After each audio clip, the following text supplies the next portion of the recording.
சகரியா தீர்க்க தரிசன புஸ்தகம் 1வது அதிகாரம் அதனுடைய 14வது வசனத்தை வாசிக்க கேட்கலாம்.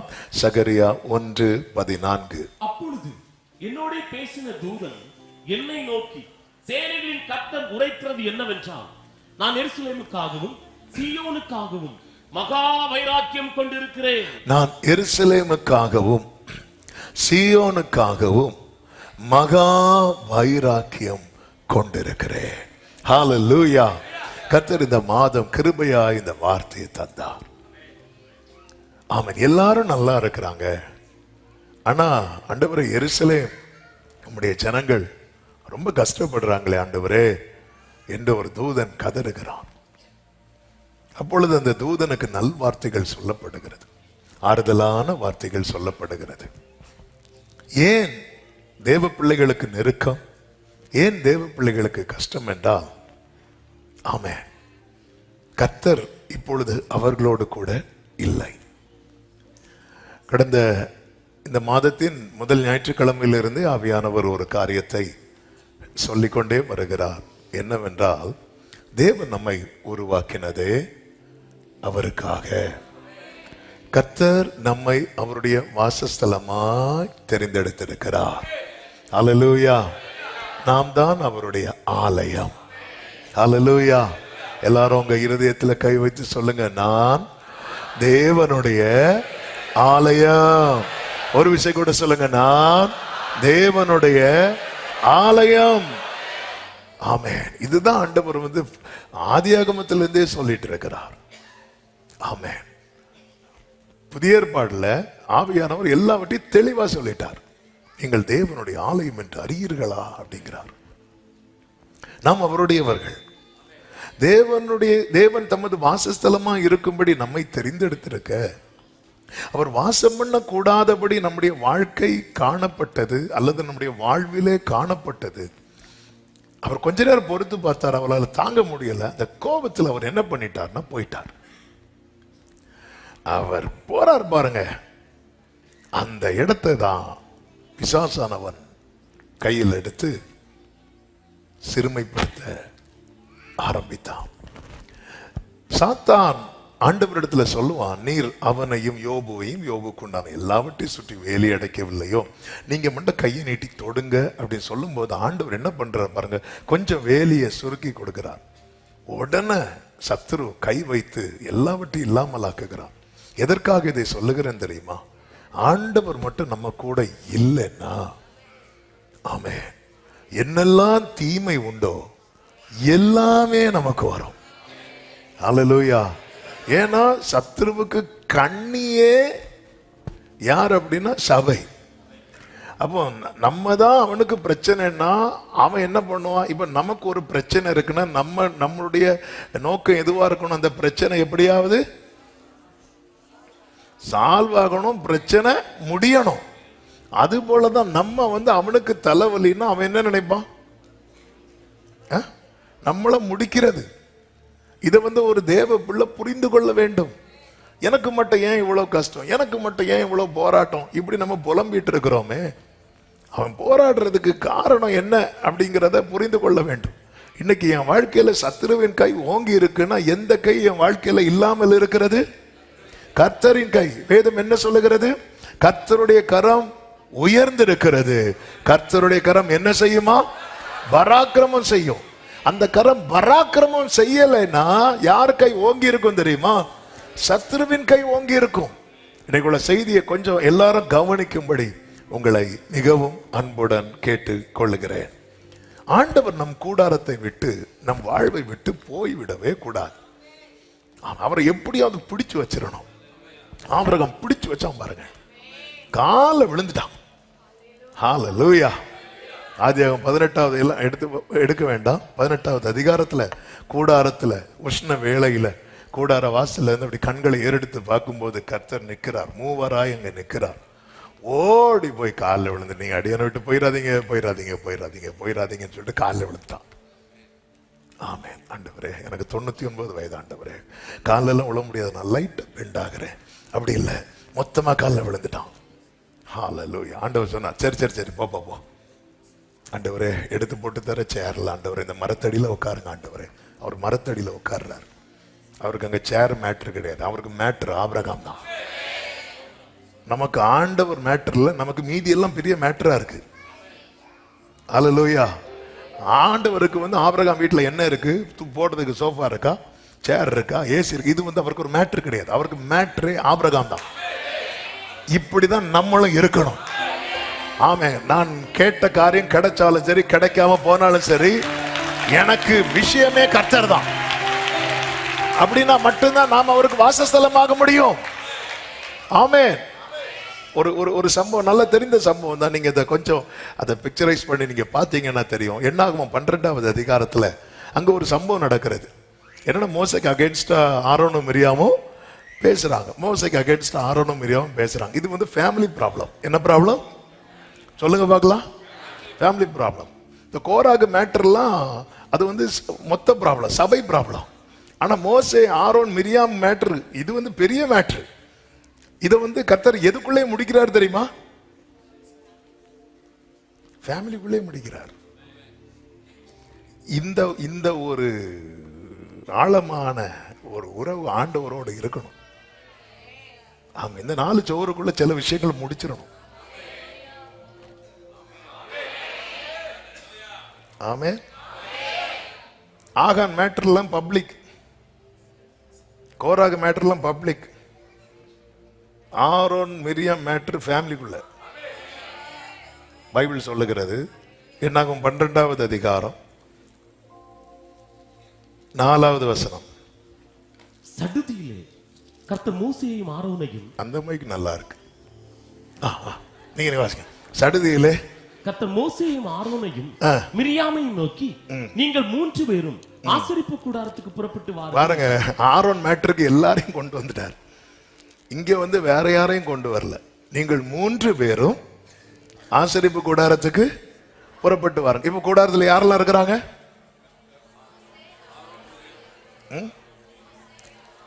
அதான் சொல்ல கவனிக்கணும். ஒரு லைனை விட்டுறக்கூடாது.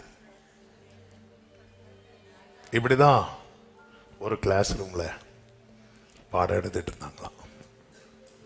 ஒரு பையன் இப்படியே இருந்தான். அந்த வாத்தியார் பாடம் எடுத்துட்டு எல்லாம் உள்ள போச்சா கேட்டாராம். உன்ன பையன் சொன்னா வாலு மட்டும் வெளியே இருக்கணும். ஏன்னா மேல ஒரு எலி உள்ள போக ட்ரை பண்ணிட்டு இருக்கு. இவன் கொஞ்ச நேரம் பார்த்துட்டு இருக்கும்போது வால் மட்டும் வெளியே இருந்துச்சு. எல்லாம் உள்ள போச்சா அப்படின்னு கேட்டாராம். சார் வால் மட்டும் இருக்கு சார். அப்படி இருக்கக்கூடாது. ஆமே. கர்த்தர் நம்மை கொண்டு உட்கார வச்சிருக்கிறது. நம்ம எத்தனையோ பேருக்கு இடம் இல்லை. நம்ம முந்தி கொண்டோம் அமர்ந்து இருக்கிறோம். வார்த்தை ரொம்ப முக்கியம். இப்ப ஆசரிப்பு கூடாரத்தில் எத்தனை பேர் போயிருக்கிறாங்க? ஃபேமிலி. சொல்லுங்க, ஃபேமிலி. 3 பேர் போறாங்க. அடுத்து யார் வரா பாருங்க. 5வது வசனம். கர்த்தர் மேக தூணில் இறங்கி கூடார வாசலிலே நின்று அவரும் இறங்கி வந்துட்டார். ஆமே. இப்ப 4 பேர் நிக்கிறாங்க. நம்ம நம்ம நம்ம விஷயத்துல இப்படி ஒரு உறவு, இப்படி ஒரு உறவு நமக்கு தேவை. இந்த மேட்டரை பப்ளிக்ல கொண்டு போகல ஆண்டவர். அவர் இறங்கி இப்ப 4 பேர் நிக்கிறாங்க பாருங்க. 4 பேர் நிக்கும் போது ஆண்டவர் பேசுறார். அந்த மேட்டர்லாம் நமக்கு தெரியும். அப்படி பேசுறார். என்ன ஆரோன் இப்படி பேசுற, என்ன மிரியாம் இப்படி பேசுற அப்படி சொல்லிட்டு லெஃப்ட் ரைட் வாங்குறாரு. வாங்கிட்டே இருந்தவர் அதனுடைய 9வது வசனத்துல சொல்லப்பட்டிருக்கிறது, கர்த்தருடைய கோபம் அவர்கள் மேல் மூண்டது, அவர்கள் மேல் மூண்டது. அப்ப அந்த கோபம் அப்படி எழும்பு. கர்த்தர் மேகத்துல இறங்கும் போது கோபத்துல இறங்கினாருன்னு இருக்கா? கர்த்தருக்கு கோபம் இருக்கு, ஆனா கோபத்துல இறங்கினாருன்னு இல்ல. அவர் இறங்கினாரு.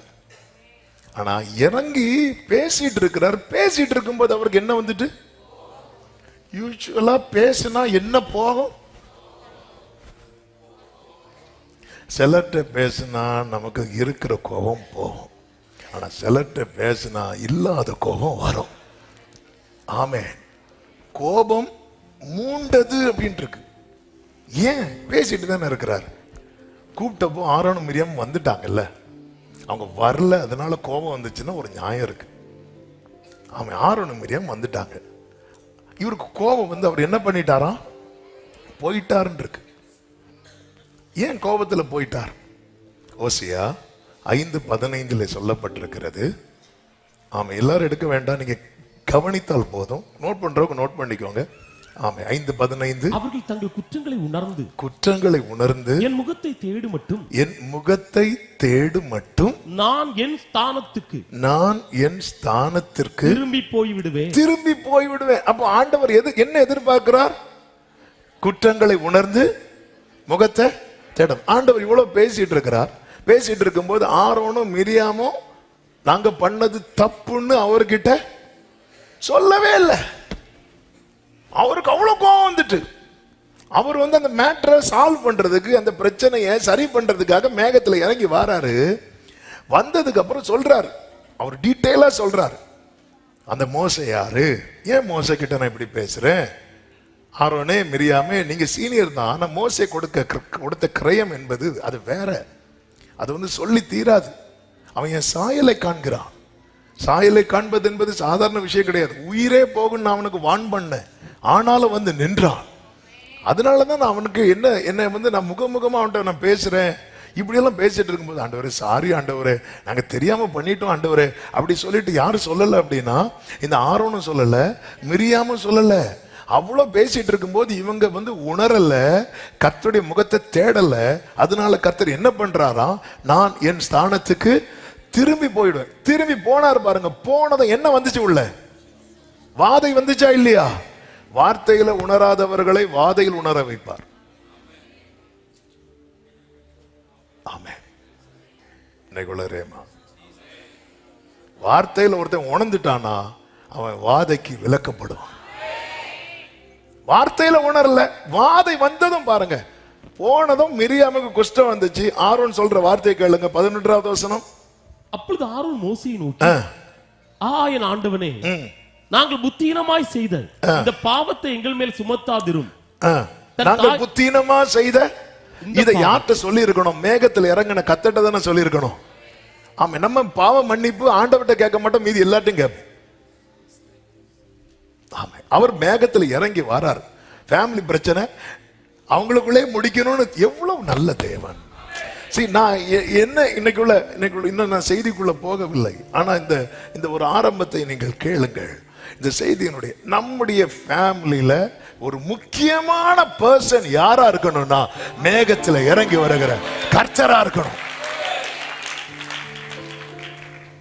ஹல்லேலூயா, ஆமென். அது அவர் இறங்கி வரல, அவருக்கு அப்படி இல்லைன்னா அந்த மேட்டர் என்ன ஆகும் அப்படின்னா வெளியே போகும். கோராகு மேட்டர்லாம் வெளியே, ஆகான் மேட்டர்லாம் வெளியே. ஆனா இந்த மேட்டர் எப்படி டீல் பண்றாரு பாருங்க ஆண்டவர், எப்படி டீல் பண்றாரு பாருங்க. ஆனா அப்படி டீல் பண்ண வந்ததுக்கு அப்புறம் ஆரோன் என்ன பண்ணிருக்கணும்? ஆண்டவரே கூப்பிட்டு இருக்கணும். ஆண்டவரேன்னு கூப்பிடல, மோசே ஆண்டவனேன்னு கூப்பிடுறாரு. ஆமென். ஆண்டவனே அப்படிங்கிறா, மை லார்ட் அப்படிங்கிறா. யாரை கூப்பிட்டு இருக்கணும் தெரியுமா? கர்த்தரை கூப்பிட்டு இருக்கணும். ஆமென். ஏன்னா கர்த்தர் போயிட்டாரு. கர்த்தர் போனதுக்கு அப்புறம் நம்ம யாரை இப்ப பிரியப்படுத்தணும்னு தெரியாம இருக்கிறார், யார்கிட்ட போய் பேசணும்னு தெரியாம இருக்கிறார். ஆரோன் சொல்றார், இந்த பாவத்தை, அப்போ அவருக்கு தெரியுது பாவம் உணர்வு வருது. இந்த உணர்வெல்லாம் அவர் வார்த்தையை தந்திருக்கும் போது வந்திருந்தா இந்த வாதை உள்ளவே வந்திருக்காது. இன்னைக்கு பல பிரச்சனைக்கு நம்ம டோரை ஓபன் பண்ணி கொடுக்கிறதுக்கு காரணம் என்ன? கர்த்தர் பேசும்போது நான் கவனிக்காம இருக்கிறோம், கர்த்தர் பேசும்போது நம்ம கேட்காம இருக்கிறோம், யாருக்கோ பேசிட்டு இருக்கிறாரு நினைச்சிட்டு இருக்கிறோம். ஏன்னா நம்ம எல்லாரை விட கொஞ்சம் ஃப்ரெண்ட்ல நிக்கிறோம். ஆரோன் மிரியாம் என்பவர்கள் மற்றவர்களை விட இவர்கள் ஆராதனைக்கு அடுத்த காரியத்தில் நிற்பவர்கள் அல்லவா. இவங்க நிறைய வர்ஷிப் பண்றவங்க. நிறைய வர்ஷிப் பண்ணி நிறைய வேர்டு கேட்டு நிறைய வேர்டு பேசி இப்படி இருக்கும்போது கொஞ்சம் அந்த ஒரு தெய்வ பயம் நம்ம அறியாமலே போறது போல ஃபீல் ஆகுதுனாலே நம்ம ஆபத்துல மாட்ட போறோம்னு அர்த்தம். ஆண்டவர் பார்த்தார், உனக்கு வார்த்தையை தந்து பார்த்தேன், நீ வேலைக்காக மாட்டேங்கிற. மலையாளத்தில் சொல்லுவாங்க, மலையாளத்தில் சொல்லி பார்த்தாச்சு தள்ளி பார்த்தாச்சு அப்படிமா. சொல்லியும் பார்த்தாச்சு, ஆண்டவர் விலகுனதும். அதாவது கர்த்தர் இல்லாத தருணம் சத்துருவுக்கு இடம் உண்டாக்குகிற சூழ்நிலை உண்டாயிரும். அப்படி விலகுனதும் அடிச்சு பாருங்க. ஆமென். ஆண்டவருடைய, அதாவது அவரை கண்டடையத்தக்க சமயம் அவர் பேசிட்டு இருக்கும் போது, சாரி ஆண்டவரே, சாரி ஆண்டவரே, அப்படி தேவ சமூகத்தில் நம்ம கொடுத்துட்டோம்னா, அந்த வார்த்தையில ஒருத்தன் உணர்ந்துட்டானா அவன் வாழ்க்கை செழிப்பா இருக்கும். வார்த்தையில உணர பழகணும். நிறைய பேர் உணர்றது எப்போ தெரியுமா? ஆமென். ஆண்டவர் யோனா உணர்ந்தது எப்போ? மீன் சாப்பிடும் போதா? மீன் அவனை சாப்பிடும் போது. ஆமென். மீனின் வயிற்றுல. சிம்சோன் உணர்ந்தது எப்போ? அந்த ஆக்ஷன்லயே நம்ம கண்ணு கீழே விழுந்துரும் போல, கண்கள் பிடுங்கப்பட்டு அவனை பிடுங்கி அவனை ஒரு இடத்துல கட்டி வச்சிருந்தாங்க பாருங்க. அப்போ ஆண்டவர் கேட்கிறாரு, நீ இப்ப இப்படிதான் உணர்வியா? உன்னை கூப்பிட்டு உட்கார வச்சு நான் உனக்கு பேசுறதுல நீ உணர மாட்டியா? அப்படிலாம் உணர முடியாது. சரி, நான் போறேன். வெளியே வெயிட்டிங்ல நிக்குது. ஆமென். என்னை கேட்டுக்கொண்டிருக்கிற அன்பு சகோதரா சகோதரி, நடுக்கத்தோடு இந்த வார்த்தையை பேசி கொண்டிருக்கிறேன். நம்ம பிரச்சனை நமக்கு அவரோடு முடிக்க விரும்புறார். அதுல நாம உணர்வடைவோண்டா. இப்ப குஷ்டம் வந்ததும் எல்லாருக்கும் தெரிய வந்துட்டா, நான் சொல்றது நல்லா புரிஞ்சுக்கணும். இப்ப குஷ்டம் வந்ததும் பைபிள் என்ன சொல்லுது? 15வது வசனத்தை பாருங்கள். அப்படியே மிரியாம் 7 நாள் பாளையத்துக்கு புறம்பே விலக்கப்பட்டிருந்தாள். மிரியாம் சேர்த்துக் கொள்ளப்படும் மட்டும் ஜனங்கள் பிரயாணம் பண்ணாது. அப்ப இப்ப எல்லாருக்கும் தெரிஞ்சிட்டுன்னு அர்த்தம்.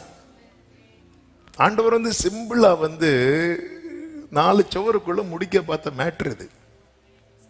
வார்த்தையில உணரல. ஆமே. ஆண்டவரே, என்ன நீங்க விட்டு கொடுத்துட்டீங்க. ஆண்டவரே, என்ன நீங்க இப்படி பண்ணிட்டீங்க. இல்ல, என்னைக்குமே புரிஞ்சுக்கோங்க, எந்த பிள்ளையாவது அவமானப்படுவது உலகம் அறியணும்னு எந்த தகப்பனாவது விரும்புவானா? இல்ல. வேதம் சொல்கிறது, அன்பு திரளான பாவங்களை மூடுமா. அவர் மேக்சிமம் அவர் கவர் பண்ணதுனாலதான். இல்லைன்னா நம்ம அந்தரங்கத்தை நன்றாய் அறிந்த தேவன் எப்படிங்க இருக்கும்? கொஞ்சம் யோசிச்சு பாருங்க. உங்க முன்னாடி ஒரு பெரிய ஸ்கிரீன் இருக்கு. ஒரு வாரம் நீங்க வாழ்ந்த வாழ்க்கை இப்பொழுது படமாய் ஓடினால் எத்தனை பேர் எடுத்துக்கொள்ளப்பட்டிருப்போம். எங்க இப்ப வார தண்ணி குடிச்சிட்டு வாரேன்னு போவோம். சென்னையில போய் தண்ணி குடிப்போம். இந்த ஏரியா பக்கம் ஆண்டவர் எவ்வளவு மறைச்சிருக்கிறார், எவ்வளவு மறைக்கிற. ஏன்? அப்பா இல்ல இல்ல, நான் உணரவே மாட்டேன். அவர் விலகிட்டார்னு வைங்கள, அவர் இருக்கிறது வரைக்கும். ஆமே, ஹல்லேலூயா. ஆமே. அவர் இருக்கிறது வரைக்கும் வறண்ட நிலம் செழிப்பான வயல்வெளியா எண்ணப்படும். செழிப்பான வயல்வெளி காடாக எண்ணப்படும். உள்ள 1000 குறை இருக்கும். அவர் கவர் பண்ணி இருந்தா வெளியே இருக்கிறவங்க என்ன சொல்லுவாங்க தெரியுமா? அவங்களுக்கு என்ன குறை. ஆனா உள்ள கான்வர்சேஷன் ஆவரகாம ஆண்டவரும் பேசிட்டு இருக்காங்க, எனக்கு என்ன தருவீர் ஆண்டவரே, இது வேற. ஆனா வெளியே இருக்கவங்க சொல்லுவாங்க, அவங்களுக்கெல்லாம் என்ன குறை. உள்ள 1000 பிரச்சனை இருக்கு இஸ்ரவேலுக்கு. ஆனா கண்மலை உச்சியிலிருந்து பார்த்துட்டு சொல்றான், அத மாதிரி ஒரு ஜனம் காண்டா மிருகத்துக்கு ஒத்த. யாருக்கு? கையை தூக்கிட்டு இருந்தா இப்படி ஆடுது ஒரு ஆளுக்கு. யாருக்கு? மோசைக்கு. ஆனா பாக்குறவன் என்ன சொல்றான் தெரியுமா? ஏய், அவன்டல் விளையாடாத, காண்டா மிருகத்துக்கு ஒத்த. காண்டா மிருகம் சொன்னாலே பாதி பேர் ஓடுவாங்க. ஆனா பாக்குறவங்களுக்கு எப்படி காட்டி கொடுக்கிறார் பாருங்க. என் கூடாரத்துல கர்த்தர் இருப்பாருன்னா,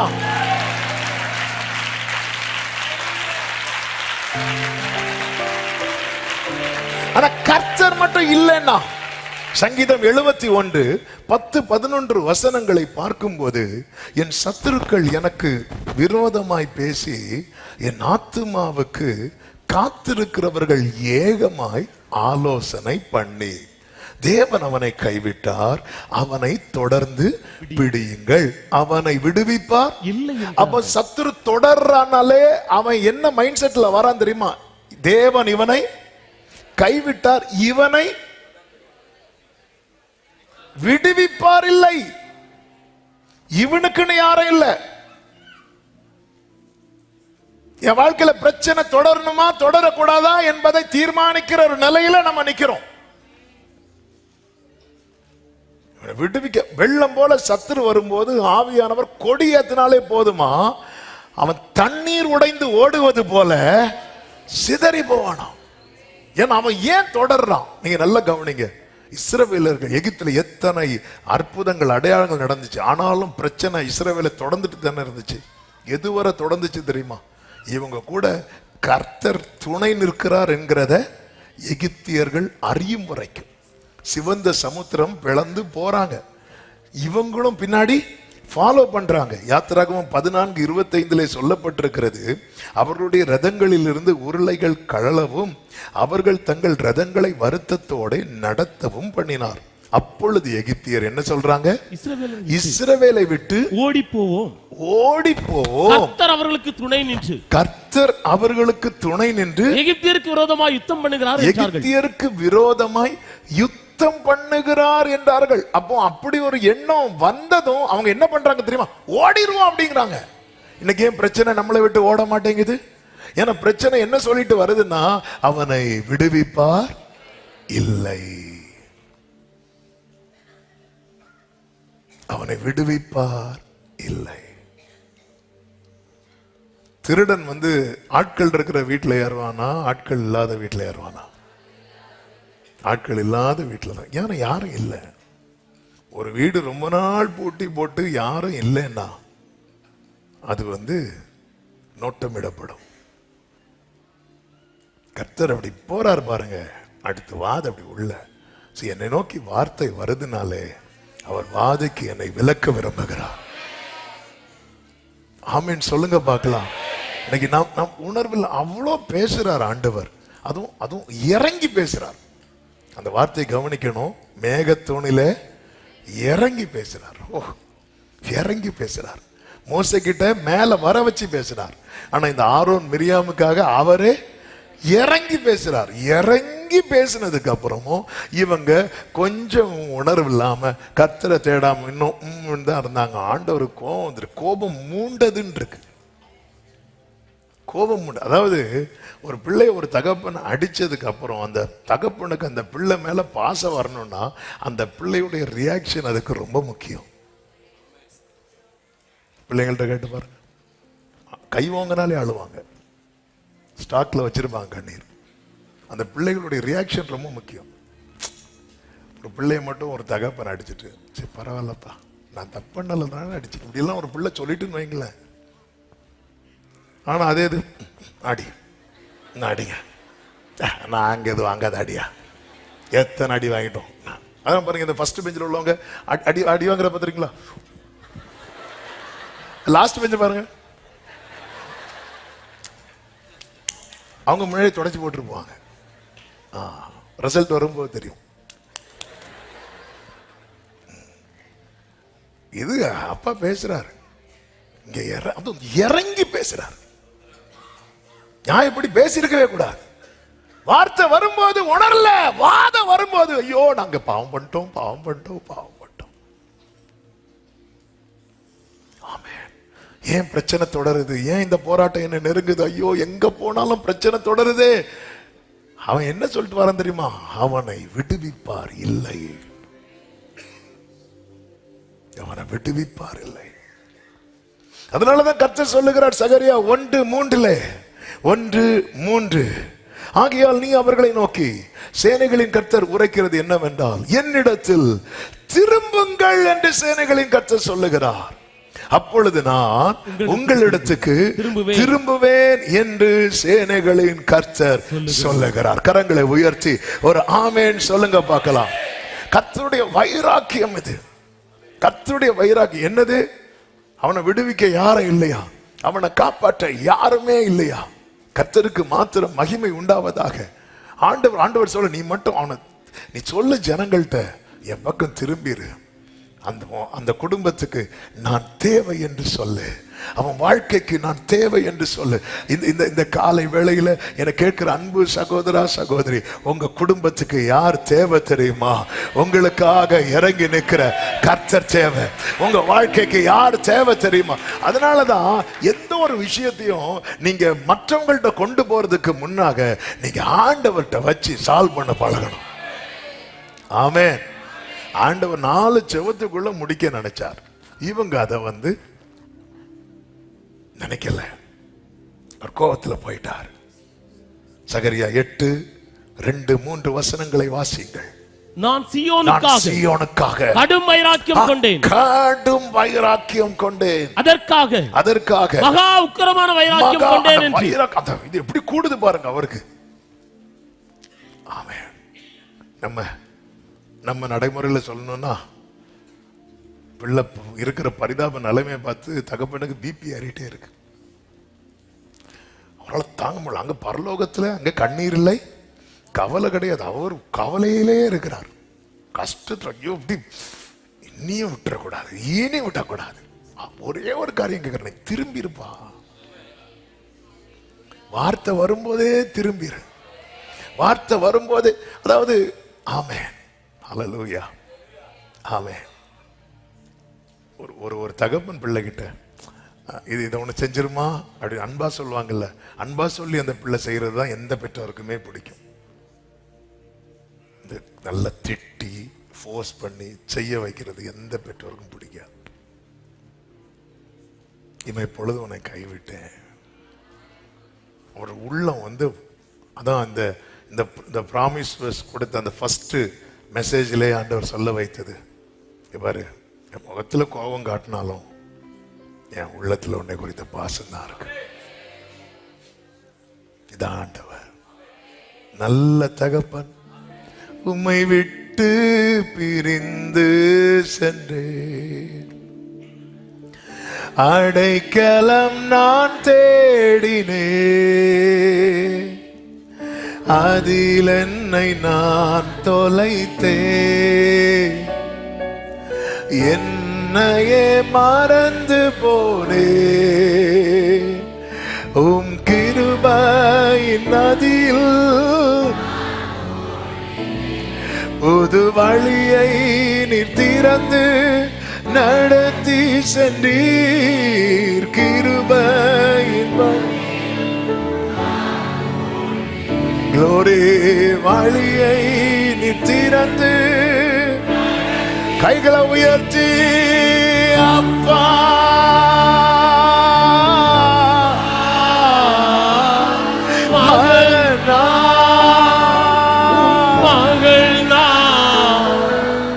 அப்பா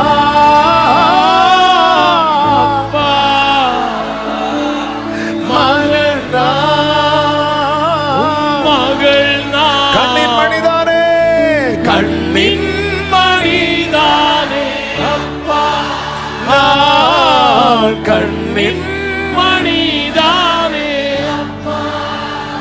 ஆண்டவரே, நிறைவோ குறைவோப்பா அது நம்மளோட முடிஞ்சிடணும் ஆண்டவரே. அவங்க இருதயம் பேச ஆரம்பிக்கும். அல்லேலூயா. கர்த்தர் கர்த்தர் கர்த்தர் கர்த்தர் அவருடைய வாசஸ்தலம், ஆண்டவருடைய வைராக்கியம். அவர் வைராக்கியம் கொண்டேன். 3வது வசனம், நான் சீயோனிடத்தில் திரும்பி, எருசலேமின் நடுவிலே நான் சீயோனிடத்தில், அதான் ஆண்டவர் சொல்றார், நீங்கள் என்னிடத்தில் திரும்புங்கள், நான் உங்களிடத்தில் திரும்புவேன். ஆண்டவர் திரும்பி எருசலேம் நடுவிலே வாசம் பண்ணுவேன். அவர் வாசம் பண்ணணும்னா அவர் என்னிடம் திரும்பணும். அவர் என்னிடம் திரும்பணும்னா நான் அவரிடம் திரும்பணும். அவர் என்னிலே வாசம் பண்ண ஆரம்பிச்சுட்டாருன்னு வைங்களேன். எருசலேம் எப்படி அழைக்கப்படும் தெரியுமா? எருசலேம் சத்திய நகரம் என்றும் சேனைகளுடைய கர்த்தரின் பர்வதம், பரிசுத்த பர்வதம் என்றும் அழைக்கப்படும். இன்னைக்கு எருசலேம் எந்த நிலையில இருக்கிறது? ஏசாயா 64:10 சொல்லப்பட்டிருக்கிறது, உமது பரிசுத்த பட்டணங்கள் வனாந்தரமாயின, சீயோன் வனாந்தரமாயிற்று, எருசலேம் பாழாய் கிடக்கிறது. இன்னைய நிலைமை என்ன? பாழாய் கிடக்குது. கர்த்தருடைய மனசில் இருக்கிறது என்ன? இது பாழாய் கிடக்கிறதா அறியப்படக்கூடாது. இது பரிசுத்த நகரமாய் அறியப்பட வேண்டும். இது சத்திய நகரமாய் அறியப்பட வேண்டும். சேனைகளின் கர்த்தருடைய வைராக்கியம் இந்த பாழாய் கிடக்கிற வாழ்க்கையை பரிசுத்த நகரமாய், சத்திய நகரமாய் நம்புறவங்க மட்டும் கரங்களை சட்டி ஆமென் என்று சொல்லி, ஆமென். தேவன் வாசம் பண்ணும் வாசஸ்தலமாய் நாம் மாற, அதான் பைபிள்ல சொல்லப்பட்டிருக்கிறது. பரிசுத்தமாகுதலை தேவ பயத்தோட பூரணப்படுத்த கடவோம். பரிசுத்தமாகுதலை நாம் செய்ய வேண்டிய காரியம் என்னவென்று இதே சகரியா தீர்க்கதரிசன புஸ்தகம் அதனுடைய 3வது அதிகாரம் 1வது வசனத்திலே பிரதான ஆசாரியனாகிய யோசுவா அழுக்கு வஸ்திரம் தரித்தவனாய் கர்த்தருக்கு முன்பாய் வந்து நிற்கிற காட்சியை சகரியாவுக்கு கர்த்தர் காண்பித்து கொடுக்கிறார். இந்த வேத பகுதி நாம் பலமுறை தியானித்தது. இதை டச் பண்ணிட்டு அடுத்த வார்த்தைக்கு நான் செல்லும்படி விரும்புகிறேன். ஒன்றை நன்றாய் புரிந்து கொள்ள வேண்டும். இவன் யார் என்றால் ஆசாரியன். ஆசாரியனாய் இருந்தாலும் அழுக்கு வஸ்திரம் தரித்தவனாய் இருந்தால் அவனுக்கு தேவ சமூகத்திலே தேவனோடு வாசம் பண்ண முடியாது.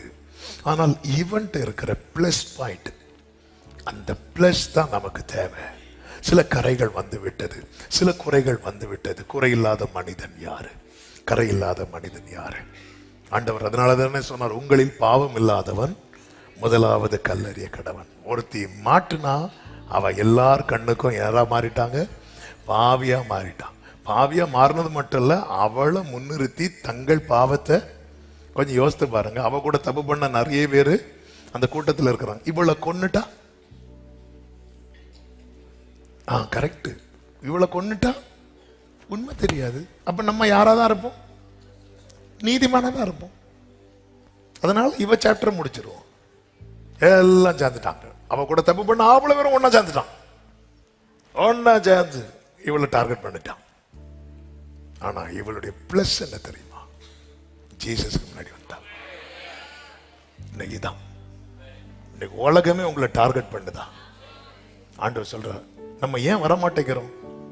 நம்ம நினைச்சிட்டு இருக்கோம் ஐயோ அழுக்கு வஸ்திரம் போட்டா எப்படி வர்றதுக்கு. இன்னைக்கு கத்த தர வார்த்தை தான், எந்த நிலையில இருக்கிற வந்துரு, மீதியை நான் பார்த்துக்கிறேன். இன்னைக்குள்ள வேர்டு, இன்னைக்குள்ள வேர்டு, இன்னைக்குள்ள சத்தம், இத எங்க இருந்து நீங்க எதேர்ச்சியா கூட யூடியூபை தட்டி இருக்கலாம். இன்னைக்கு கர்த்தர் உங்களோடு பேசுகிற வார்த்தை. நீ எந்த நிலையில இருக்கிறியோ என்கிட்ட வா, மீதியை நான் பார்த்துக்கிறேன். நான் பார்த்துக்கிறேன், நான் பார்த்துக்கிறேன். அழுக்கு வஸ்திரம் ஆதாம போல ஒழிச்சிடாதீங்க. ஆதாம போல ஒழிச்சு அவர் இறங்கி வரார். ஆதாம் தப்பு பண்ணது ஆண்டவருக்கு தெரியுமா தெரியாதா? நமக்கே தெரியுது. அரைக்குறை பயில் படிக்கிற நமக்கே தெரியுது. ஆண்டவர் ஆனாலும் இறங்கி வந்தார் பாருங்க. இறங்கி வரும்போது அவர் அடிச்சுட்டு போட்டோம். வந்திருந்தாலும் அது அப்பவும் கதை வேறங்க. அப்பவும் கதை ஆண்டவருக்கு அவன் தப்பு பண்ணது எவ்வளவு பெரிய கோபமோ அதை மறைச்சான் பாருங்க. ஆண்டவர் தாங்க வெளியே போ அப்படின்ட்டாரு. அவன் ஒருத்தன் தப்பு பண்ணி அப்படியே அவர் மறைக்கிறான், இன்னொருத்தன் தப்பு பண்றான், அடிச்சுட்டு போட்டான். அப்படி வந்து நின்னான். ஆண்டவர் அப்படி வந்து நின்னதும் கூட மணவாளனுக்கு தோழனாய் ஒருத்தன் வர மாதிரி ஒருத்தன் வந்து நிக்கிறான். யாரு? சாத்தான் வந்து நின்னதும் ஆண்டவர் அப்படின்ட்டாரு. அவ்வளவுதான். அவனுக்கு விரோதம். அந்த சாத்தான் அங்க வந்து ஏதாவது பேசினானா? ஏதாவது பேசினானா? அவன் வந்தது எதுக்கு தெரியுமா? விரோதம் செய்ய. பெரிய பட்டியலோட வந்திருக்கிறான், ப்ரூஃபோட கொண்டு வந்து நிறுத்தி இருக்கிறான்.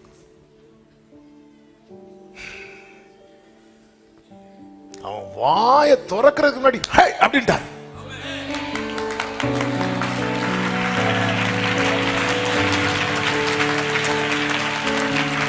எனக்காக பரிந்து பேசுகிறவர், எனக்காக வழக்காடுகிறவர், என்னை விட்டு கொடுக்காதவர்.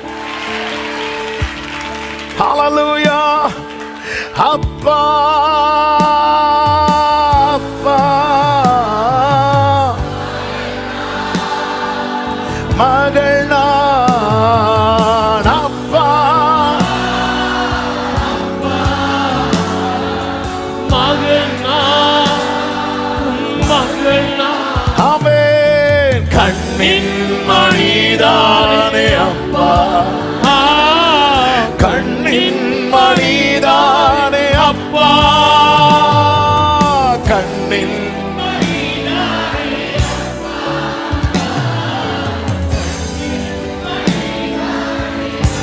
வேதம் ஆண்டவராகிய இயேசு கிறிஸ்துவை நமக்கு எப்படி காண்பிக்கிறது என்றால், எபிரேயர் 4வது அதிகாரம் 15-16 வசனங்களிலே நம்முடைய பலவீனங்களை குறித்து பரிதபிக்க கூடாத பிரதான ஆசாரியர் நமக்கு இராமல் எல்லா விதத்திலும் நம்மை போல் சோதிக்கப்பட்டு பாவம் இல்லாதவராய் இருக்கிற பிரதான ஆசாரியரே நமக்கு இருக்கிறார்.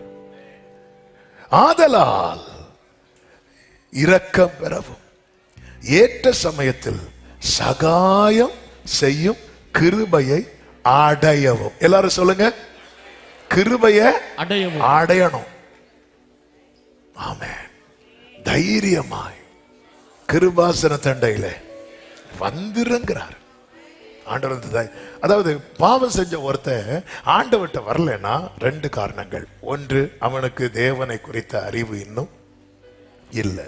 2, அவன் இன்னும் பாவம் செய்ய விரும்புகிறான். இயேசுவை குறித்த உண்மையிலேயே ஒரு பாவி ஆண்டவர்கிட்ட வாரானாலே அதன் அர்த்தம் என்ன தெரியுமா? அவன் இந்த பாவத்தை வெறுக்கிறான் அர்த்தம். பவுல் சொல்றார், நிர்பந்தமான மனுஷன் யார்? யார்? ஒரு பாவி இயேசுவின் இடத்துல வருகிறான் என்றாலே அவன் அந்த பாவத்திலிருந்து விடுதலை பெற விரும்புகிறான் என்றால். ஒருத்தன் பாவம் செஞ்சும் ஆண்டவர்கிட்ட வரல அப்படின்னா 2 ரீசன். 1, அவனுக்கு இன்னும் அவரை குறித்த அறிவில்லை. அதுதான் இங்கே அவையானவர் அழகா எழுதி கொடுத்திருக்கிறார். இது இந்த கிருபையின் காலம். கிருபை என்பது பாவம் செய்வதற்கான லைசன்ஸ் கிடையாது, பாவத்திலிருந்து வெளியே வருவதற்கான தருணம். நீ வந்துரு, அழுக்கு வஸ்திரம் தரித்து போட்ட விடுவாரா? எவ்வளவு வேணும் தீமையை பார்க்க மாட்டாத சுத்த கண்ணன். ஆனாலும் என் மேல என்கிட்ட ஒரு நம்பிக்கை அவனுக்கு இருக்கிறதுனால வந்து நிக்கிறான்.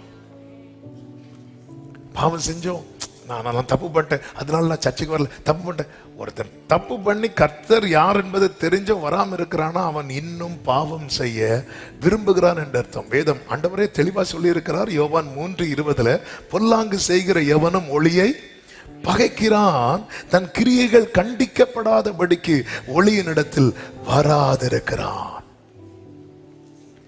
பொல்லாங்கு செய்கிற எவனும் ஒளியை பகைக்கிறான். ஒளி யாரு? கிறிஸ்து. உலகத்திலே வந்து எந்த மனுஷனையும் பிரகாசிப்பிக்கிற மெய்யான ஒளி கிறிஸ்து. தேவ பிரசன்னத்துல வரும்போது நம்ம யாருன்னே தெரியும். யோசுவா நினைச்சிருப்பார், ஒருவேளை நல்ல வஸ்திரம் தான் போட்டிருக்கிறோம், பிரசன்னத்துல வந்த பிறகுதான் தெரியுது, ஐயே இது அழுக்கு. ஆமென். ஹல்லேலூயா. சிலதெல்லாம் பாத்தீங்களா, வெளியே வரும்போது நமக்கே தெரியும், ஐயே இதுல கரை இருக்கு தெரியாம போச்சே. அந்த வெளிச்சத்துல வர வர வரதான் எல்லாமே வெளியரங்கமாகும். வெளியரங்கமாகட்டுன்னு ஒருத்தன் வந்து நிக்கிறான், அவர்கிட்ட வந்து நிக்கிறான். ஆமென். அதாவது சாத்தானை வச்சுட்டு அவர் வந்து அவன் அழுக்கு வஸ்திரத்தை மாத்து சுத்தத்தை அப்படி சொல்லல, சாத்தானை கடிந்து அப்புறப்படுத்திட்டு மீதி வேலையை பண்றார். விரோதம் செய்ய வந்து நிக்கிறான். ஓ தேங்க்யூ ஹோலி ஸ்பிரிட். அப்பொழுது கர்த்தர் சாத்தானை நோக்கி விரோதம் செய்ய வந்து நின்றான். விரோதம் வந்து நின்னுட்டு, இப்படி ஆண்டவரே இவன் பாருங்க, இந்த ட்ரெஸ் இது இந்த கரை இப்படி வந்து தெரியுமா? இது வந்து டைரி எடுப்பான்.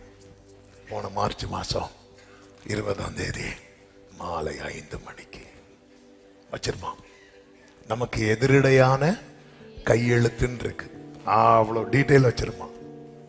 அந்த மார்ச் 20ஆம் தேதி மாலை 5 மணிக்கு பைக்கில் கூட்டிட்டு போனதே இவன் தான். பெட்ரோல் போட பைசாவும் தந்தான். அங்க போய் போன மாசம் இது இப்படி ஒரு பெரிய ரிப்போர்ட்டை ரெடி பண்ணிட்டு அங்க போய் மூடு அப்படின்ட்டாரு. மூடு மூடு, அவன் வாய மூடு. எப்படி பாக்குறான்? இது நம்ம ஆளை மாத்தி கொண்டு வந்துட்டோமா? ஆளை மாத்தி கொண்டு வரல, ஆளுது மாற போறான். ஒருவன் கிறிஸ்துவுக்குள் இருந்தான், அவன் புது சிருஷ்டியா இருக்கிறான். பழையன ஒளிந்தன. ஆமென்.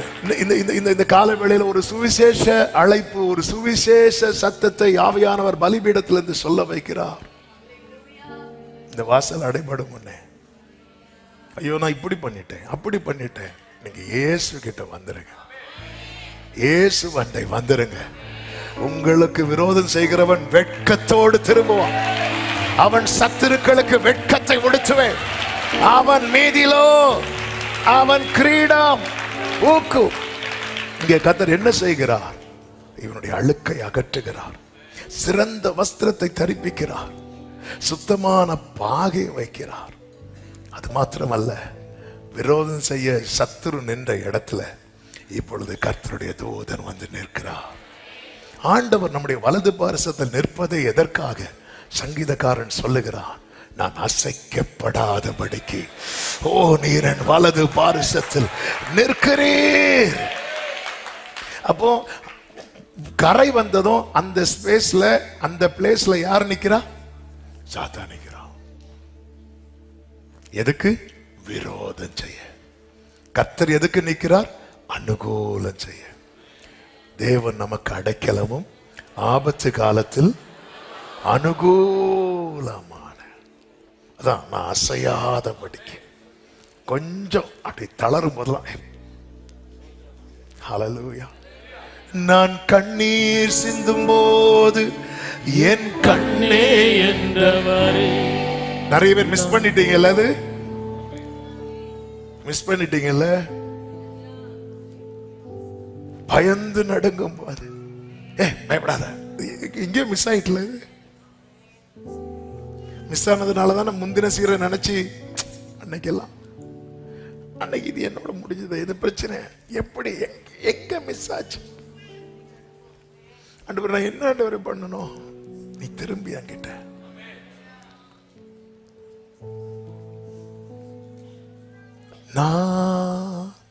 நானாகவே. ஆமென் ஆமென். சில பிள்ளைங்க மறைப்பாங்க பாருங்க. இந்த மறைக்கிற பிள்ளைங்க இருக்கிறாங்கல்ல, ஒரு பெரிய ஆபத்துல போய் மாட்டுவாங்க. ஆனா சில பிள்ளைங்க பாருங்க, என்ன நிறைய குறைய வீட்டுல வந்து சொல்லிடுவாங்க. வீட்டுல இருந்து ஒரு பிள்ளை தான் செஞ்சதெல்லாம் சொல்லிட்டு வைங்களேன், அடுத்து அந்த கம்ப்ளைண்டா வரும்போது அந்த பெற்றோர் அந்த பிள்ளைக்காக நிற்பாங்க. ஆமென். நீங்க அவர்கிட்ட சொல்லிருங்க.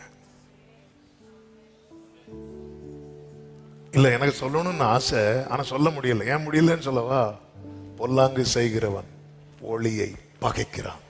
திருப்பி அந்த பாவத்தை பண்ண விரும்புறோன்னு அர்த்தம்.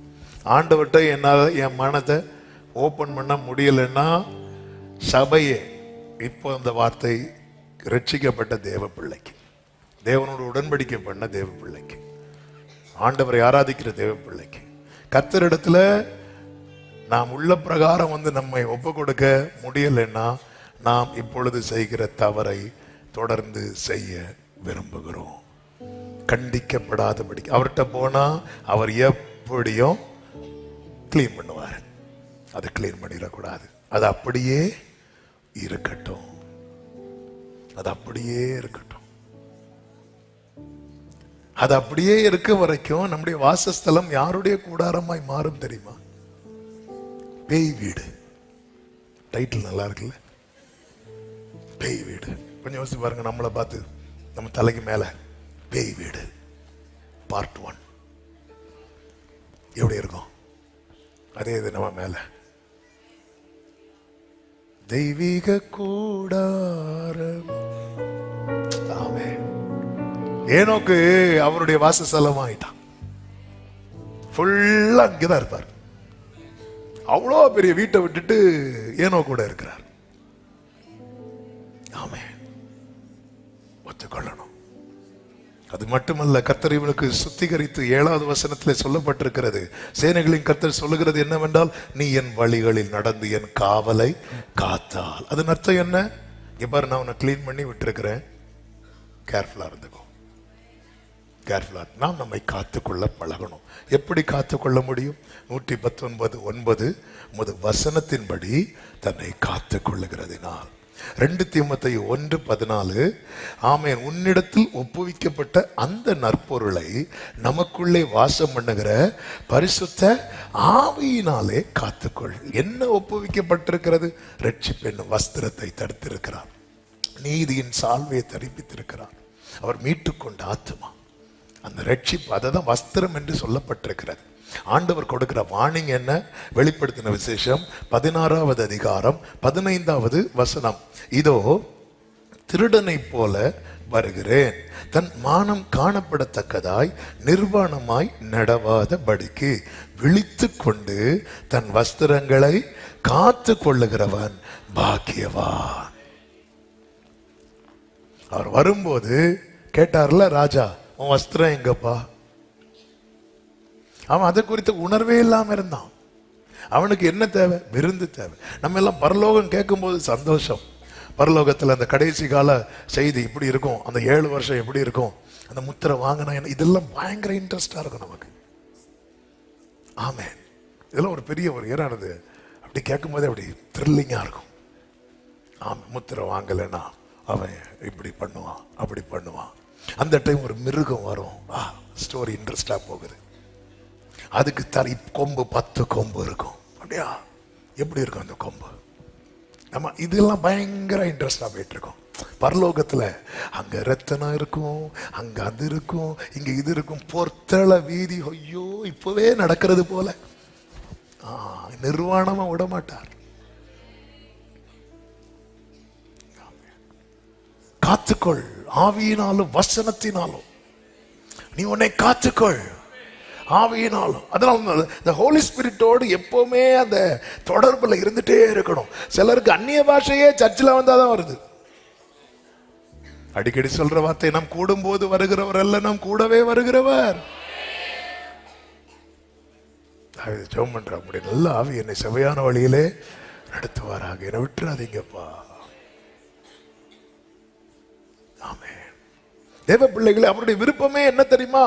கர்த்தர் சீயோனை தெரிந்து கொண்டு அது தமக்கு வாசஸ்தலமாகும்படி விரும்பினார், விரும்பினார், விரும்பினார்.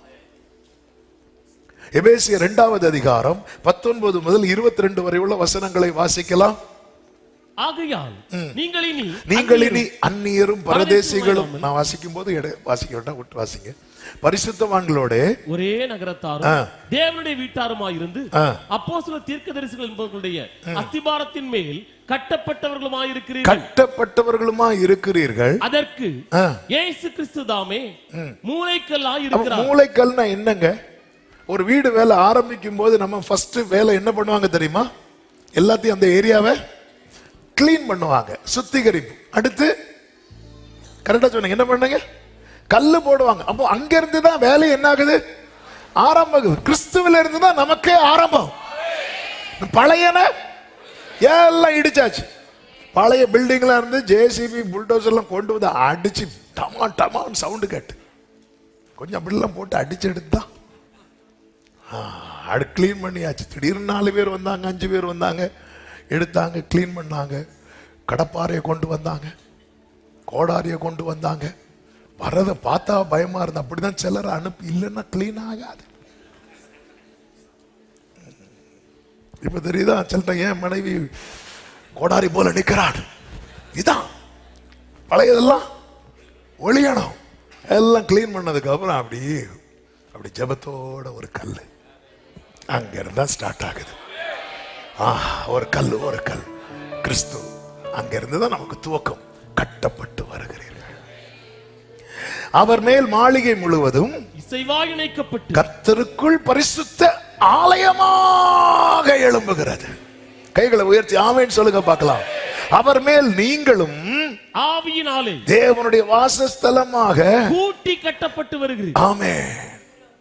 இந்த பழைய ஏற்பாட்டு ஆசரிப்பு கூடாரம் இருக்குல்ல, அதுதான் மாடர்ன் லைஃப்ல, மாடர்ன் ஏரியால, அதாவது சாலமோன் நாட்கள்ல பெரிய தேவாலயம். ஆனா செட்டப் எல்லாம் சேம் தான். இந்த ஆசரிப்பு கூடாரத்தின் செட்டப்பை நீங்க பாத்தீங்கன்னா, இது இப்படி இந்த கூடாரத்துல இருந்து அப்படி எங்க கொண்டு வராருன்னா நம்முடைய வாழ்க்கையில கொண்டு வரார். 2 கொரிந்தியர் 5:1 பூமிக்குரிய கூடாரமாகிய நம்முடைய வீடு வீடு. அது எதை சொல்றாருன்னா நம்ம சரீரத்தை சொல்றாரு. இது அப்படியே அந்த அமைப்பை நீங்க பாத்தீங்கன்னா ஒன்றை புரிந்து கொள்ள வேண்டும். அதாவது அவருக்கென்று நாம் கட்டப்பட்டு வருகிறோம் என்றால் அதுல கம்ப்ளீட்டா யாருடைய பிளான் மட்டும்தான் இருக்கும். ஆசரிப்பு கூடாரத்துல யாருடைய பிளான் இருந்துச்சு? எபிரேயர் 8:5 சொல்லப்பட்டிருக்கிறது, மோசே கூடாரத்தை உண்டு பண்ணுகையில் மலையிலே உனக்கு காண்பிக்கப்பட்ட மாதிரியின்படியே நீ எல்லாவற்றையும் செய்ய எச்சரிக்கை. அதன் அர்த்தம் என்ன? ஒரு நூல் கூட யாருதான் டிசைன் பண்றார்? கர்த்தர். அந்த இடத்துல மோசே வந்து, ஆண்டவரே அந்த பலிபீடத்தை இப்படி வச்சா என்ன ஆகும்? ஒன்ன பலி செலுத்துவேன். வேண்டாம் ஆண்டவரே, பலிபீடத்தை எது எங்க ஃபுல்லா வந்து டிசைன் பண்றது கர்த்தர். சாலமோன் தேவாலயம் கட்டினார்ல, யாருடைய பிளான்? யார்கிட்ட கொடுத்தார்? தாவீதுட்ட கொடுத்தார். 1 நாளாகமம் 28வது அதிகாரம் 11, 12, 13 அடுத்து 19 இந்த வசனங்களை நீங்க பாத்தீங்கன்னா, டைம் இல்ல, நேரம் போய்விட்டது. ஏன்னா அந்த ஆசரிப்பு கூடாரம் வந்தனால லைட்டா டச் பண்ணிட்டு நான் செய்தியை முடிக்க விரும்புறேன். அப்போ கம்ப்ளீட்டா அதுல வந்து மோசையுடைய பிளானே கிடையாது. சாலமோன்ட்ட எல்லாம் இருக்கு, ஆனா சாலமோனுடைய பிளான் கிடையாது, தாவீதுடைய பிளானும் கிடையாது. அது போலதான் ஆமே, நான் நம்முடைய வாசஸ்தலம் ஆகணும்னா என் வாழ்க்கையில முழுவதுமாக தேவனுடைய திட்டம் சித்தம் மட்டுமே. இதுதான் ஜீசஸ் ஜெபிக்க சொல்லிக் கொடுக்கிறார். உம்முடைய சித்தம் பரலோகத்தில் செய்யப்படுவது போல இந்த பூமியிலே. ஆமென் சொல்லுங்க பார்க்கலாம். ஆசரிப்பு கூடாரத்தை பார்த்தீர்கள் என்றால் அது 3 அமைப்பாக கொடுக்கப்பட்டிருக்கு. சொல்லுங்க பார்க்கலாம்.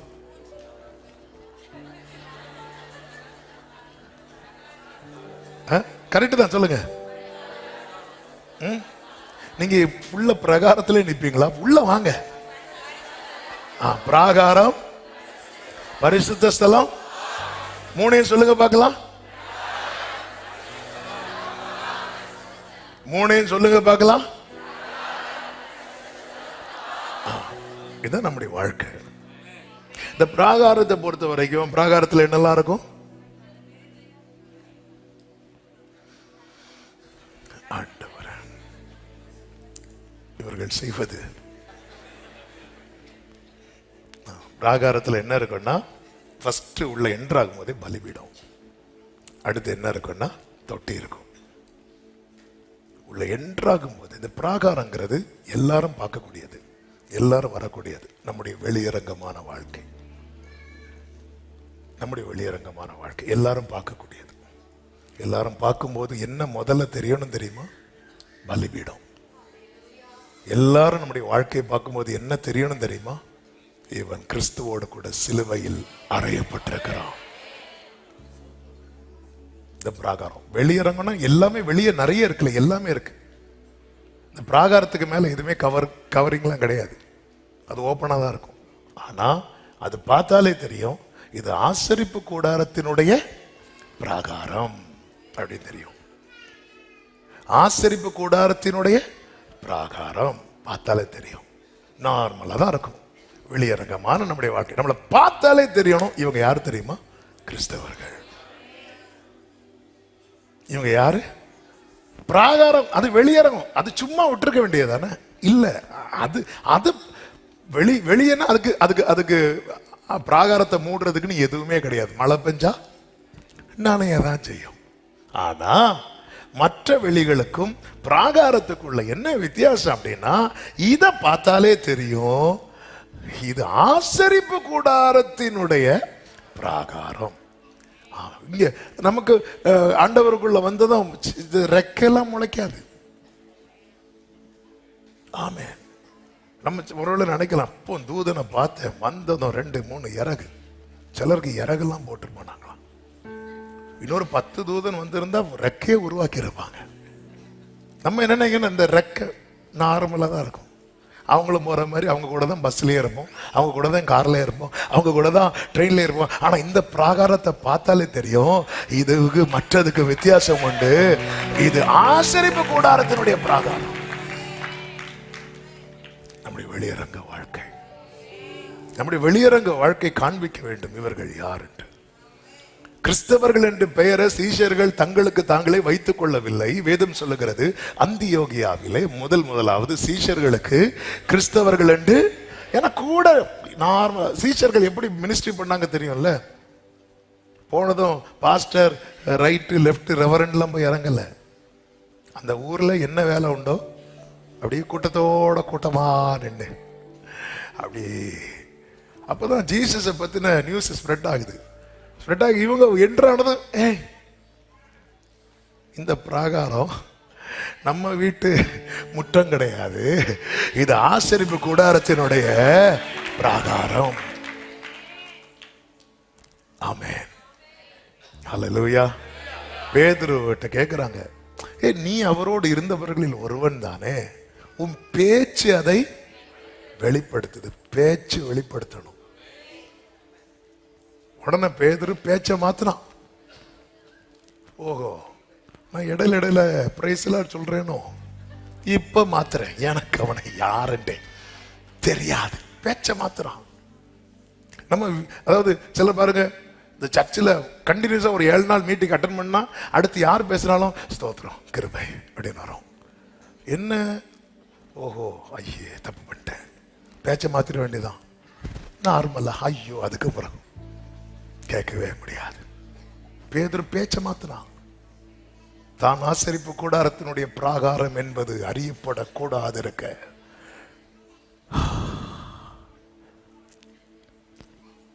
அடுத்து இதெல்லாம் இருந்து நின்று பொறுமையா பேசணும்னு இப்படி துடிக்குது. ஆனா நீங்க இருந்து கேட்பீங்களான்னு தெரியாது. நீங்க இருப்பீங்க, சுகமா இருக்கு. ஆமென். ஆனால் இந்த வாசற்படியில் நின்று அடுத்த பேட்ச் தட்டும். ஹல்லேலூயா. சரி, நல்ல கவனமா கேளுங்க. அப்போ என்னைக்குமே அந்த தொட்டி இருக்குல்ல, இவங்க வந்து நேத்து கழுவுனேன்னு சொல்லிட்டு இன்னைக்கு கழுவும் அப்படி இல்லை. டெய்லி எந்த ஒரு மனநிலையில இருக்கணும்னா, ஆண்டவரே எனக்கு கழுவுங்க ஆண்டவரே. ஆமா, நான் வந்து பெரிய யோக்கிய, நான் ரொம்ப பெரிய பரிசுத்தம், இந்த கர்த்தர் நம்மை பரிசுத்தமாக்கி இருக்கிறார். ஆனாலும் ஆண்டவரே ப்ளீஸ் டாடி.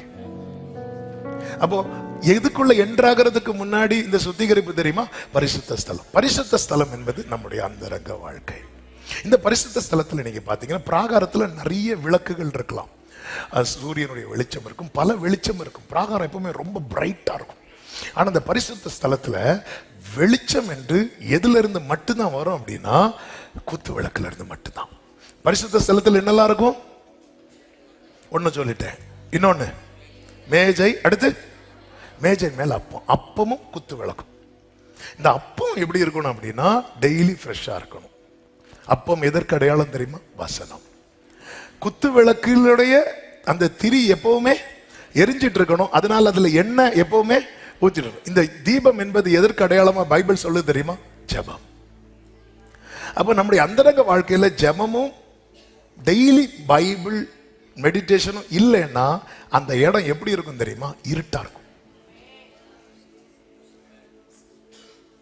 ஆமே.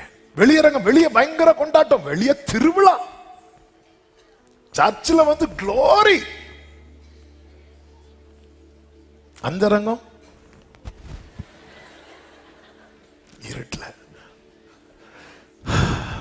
சிலருக்கு பாருங்க பவர் கட் இருக்கும் பாருங்க. அன்னைக்கு சிலருக்கு கரண்ட்ல வேலை செய்யறவங்க இருப்பாங்க தெரியும், பவர் கட் டைம்ல ஒண்ணுமே ஓடாது. சிலருக்கு வீட்டுக்கு போனாலே பவர் கட். சர்ச்சில் ஜெனரேட்டர் இருக்குல்ல. ஆமே. சி, உங்க லைஃப்ல பர்சனல் பிரேயர், பிராகார பிரேயர் இல்ல. பிராகாரத்துல சபையா இருந்து ஜெபம் பண்ணுவாங்க, அது இல்ல. அதுல மட்டும் களி கூர்ந்துட்டு போக கூடாது. இன்னைக்கு நிறைய பேருக்கு வெளியரங்கம் பார்த்தா இவங்கள மாதிரி ஊழியம் செய்ய, இவங்கள மாதிரி விசுவாசிங்க, அவங்க அப்படி நடந்து வருவாங்க பாருங்க, சர்ச்சுக்கு உள்ள வரதுக்குள்ள சர்வீஸ் முடிஞ்சிடும். அதாவது வெளியரங்கமா நம்ம நிறைய சொல்லலாம், ஆனா உள்ள இந்த வெளிச்சத்தை வச்சுட்டு பரிசுத்த ஸ்தலத்துக்குள்ள வெளியே இந்த லைட் சூப்பரா இருக்குல்ல. இப்போ நம்ம ஊர்ல ஒரு திருவிழா நடக்கு பாருங்க, அந்த லைட்லாம் பார்க்க நாங்க அந்த ஸ்கூல்ல தான் படித்தோம் சின்ன வயசுல இருந்து. இப்போ விட அப்போ ரொம்ப நல்லா இருக்கும். அவங்க பார்த்து லைட்லாம் ஒவ்வொரு கலர் கலரா போடுவாங்க, அதை பார்க்கறது கிடையாது. அந்த வெளிச்சம் இதுதான் பிராகார வெளிச்சம். வெளியே ரொம்ப நல்லா இருக்கும், என்ன பாட்டு, என்ன ஆராதனை அப்படி இருக்கும். ஆனா அந்தரங்க வாழ்க்கையில பைபிளே நாங்க சண்டே சர்வீஸ்ல இங்கேயே வச்சுட்டு போயிருவோம், அடுத்த வாரத்துக்கு இடம் பிடிக்க. பர்சனல் பிரேயர் இல்லைன்னா இருள் யாருக்கு ரொம்ப பிடிக்கும் தெரியுமா? சாத்தானுக்கு. இது அந்தகாரத்தின் வேலையா இருக்கிறது, இது உங்களுடைய வேலையா இருக்கு. இயேசுக்கு விரோதமா அந்த கூட்டத்தை பத்தி சொல்றார். அதான் சண்டே ஆராதிச்சிட்டோம்ல, ஃப்ரைடே பிரேயர் போயிட்டோம்ல, இதெல்லாம் பிராகாரங்க, பர்சனல் பிரேயர். அதே போல அப்போ இன்னைக்கு உள்ள ஜனவரி 1 படிச்ச பைபிள் முற்றிலும் ஜெயம், அதோட முடிஞ்சு. அடுத்த நாள் அப்போ எங்க பிரெட் பாக்கெட் மண்ணா, ஆண்டவர் எவ்வளவு கிளீனா அதெல்லாம் அடையாளமா டெய்லி நீ எடுக்கணும். அந்த ஆசாரியன் என்ன பண்ணணும்னா அந்த அப்பத்தை வைக்கணும், அடுத்து அதை மாத்திட்டு அடுத்து சுட சுட டெய்லி அப்படி ஃப்ரெஷ்ஷா நீங்க டெய்லி ஆண்டவர் சமத்துல உட்கார. ஓ ஜீசஸ். ஆனா இதுக்குள்ள என்ட்ராகிறதுக்கு முன்னாடி ஒரு சுத்திகரிப்போட போகணும். உங்க பர்சனல் பிரேயருக்கு சுத்திகரிப்பு இருக்கா? சர்ச்சுக்கு வரும்போது கம்யூனியன் சர்வீஸ் எல்லாம் பயங்கரம் கல்வாரி இல்ல தேவை. ஆனா பர்சனல் பிரேயருக்கு சுத்திகரிப்பு எடுத்த உடனே ஆண்டவரை என்ன கேளும், பேசாம சாத்திட்டு போ. ஆமே. பர்சனல் பிரேயருக்கு சுத்திகரிப்பு இருக்கா? சுத்திகரிப்பு இருக்கா? வரும்போதே ஃபர்ஸ்ட் பலிபீடம்னாலே அங்க சாம்பல் இருக்கும் பாருங்க. ஐயோ நான் ஒண்ணுமே கிடையாது, சுயமே நெல் சாம்பல். அப்படி வரும்போது அடுத்து தொட்டி இருக்கும் பாருங்க, உடனே கை கையெல்லாம் கழுவி ஆண்டவரே அப்பா அப்பா எந்த காணிக்கையா ஒப்பு கொடுக்கிறப்பா. நீங்க ஜெபம் பண்றது 10 நிமிஷமா இருக்கலாம், 15 நிமிஷமா இருக்கலாம். ஆனா ஒரு சுத்திகரிக்கப்பட உங்களை வைத்து நீங்க ஜெபம் பண்ணும் போது அந்த குத்து விளக்கு எரிந்து கொண்டு இருக்கும். அப்பம் ஃப்ரெஷ்ஷா கிடைக்கும், உங்களுக்கு அந்த அப்பம் ஃப்ரெஷ்ஷா இருக்கும். ஆண்டவரே அப்பா அப்பா இன்னைக்கு ஃபுல்லா என்ன காத்தீங்க, சில இதெல்லாம் இப்படி பேசிட்டு இப்படி பார்த்துருக்க கூடாது, இப்படி பேசியிருக்க கூடாது, இப்படி நான் கொஞ்சம் டைமை வேஸ்ட் பண்ணிட்டேன்ப்பா, இப்படியே இருந்து அப்படியே டைம் வேஸ்ட் பண்ணிட்டேன், சாரி. நீ இப்படி அறிக்கையிட அப்படி ஒரு சுத்திகரிப்பு நடக்கும். நான் அறிக்கையிடுறேனால என் சுயம் அடி வாங்குதுன்னு அர்த்தம். அந்த சுத்திகரிப்புக்கு அப்புறம் அப்படியே உங்க ஜெபத்தை அப்படியே நீங்க ஸ்டார்ட் பண்ணும்போது அப்படி குத்து விளக்கு அப்படி ஏறி ஆரம்பிக்கும். அடுத்து பைபிள் திறக்கும் போது அவரே சுட்டு சீஷர்கள் கரையில் பார்த்த போது அப்பம் சுட்டு வைக்கப்பட்டிருக்கிறது. இதான் பரிசுத்த ஸ்தலம், இதான் பரிசுத்த ஸ்தலம், இதான் பரிசுத்த ஸ்தலம். இதை முடிச்சுட்டு நிறைய பேருக்கு இதோட முடிச்சு அடுத்து ஒண்ணு இருக்கு, அதுதான் நம்முடைய மனம். அங்க ஒரே ஒரு சேர் தான் இருக்கணும், அதுக்கு பேரு கிருபாசனம். அதுல ஆரோனும் உட்காரக்கூடாது, மிரியாமும் உட்காரக்கூடாது, சிப்போராளும் உட்காரக்கூடாது. அதுல ஆத்துமநேசர் அப்படி உட்காருவார். அங்கதான் க்ளோரி வெளிப்படும். பிராகாரத்துல பல வெளிச்சங்கள், பரிசுத்த ஸ்தலத்துல குத்து விளக்கு வெளிச்சம் மட்டும், மகா பரிசுத்த ஸ்தலத்துல அவருடைய மகிமைதான். அதுதான் யோபு மிஸ் பண்ணா. அவருடைய தீபம் என் மேல் பிரகாசித்தது, அவருடைய ரகசிய செயல் என் கூடாரத்துல. அங்கதான். ஆனா இந்த பரிசுத்த ஸ்தலத்துக்குள்ள போறதுக்கு இந்த ப்ராசஸ் இந்த வழியா தான். அதாவது இந்த ஷார்ட்கட் வே எல்லாம் கிடையாது. அப்ப உள்ள என்ட்ராகிறதுக்கு டைம் எடுக்கும்.